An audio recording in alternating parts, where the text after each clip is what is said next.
Bonsoir. Merci à tous.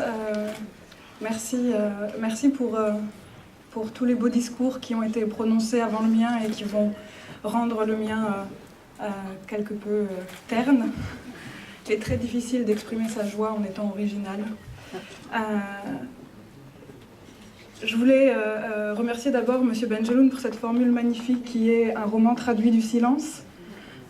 Quand j'ai commencé à écrire, c'est vrai que je me disais que l'art de perdre, c'était une occasion pour moi de donner dans les mots une maison à ceux à qui les mots ne donnaient pas de maison, à ceux à qui les mots finalement ne pouvaient donner que des cages ou des cellules, ceux pour qui les mots étaient devenus des endroits d'enfermement, et pouvoir accomplir ça et que ça puisse être lu, c'est quelque chose qui me touche beaucoup. Une autre des choses que je voulais faire en écrivant l'art de perdre, c'était parler de la question de la transmission. Dans le livre, c'est une transmission qui s'étale sur 3 générations. La génération qui correspond à celle de mes grands-parents, celle de mes parents et la mienne. Qu'est-ce qui passe d'une génération à l'autre? Comment est-ce qu'on peut transmettre une culture? Comment est-ce qu'on peut transmettre une langue?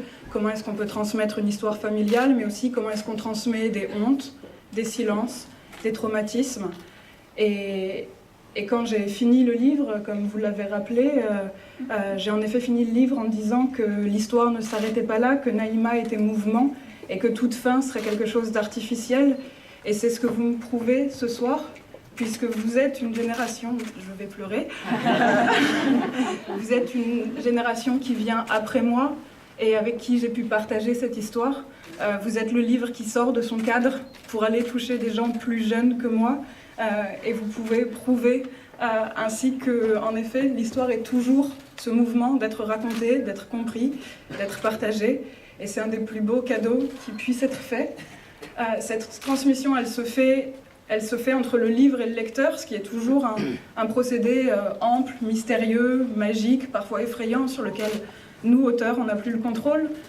Elle se fait aussi dans les écoles grâce au travail des professeurs, et je voudrais remercier toutes les équipes qui ont encadré le Goncourt des lycéens pour que cette transmission soit possible, pour que le livre puisse avoir un canal grâce auquel il a pu arriver jusqu'aux élèves.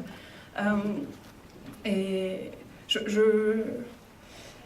oui. Non, vraiment, je suis désolée, je suis très émue. Et du coup, j'ai oublié ma fin. Donc, n'ayons pas de fin, restons en mouvement. Et que cette histoire continue encore.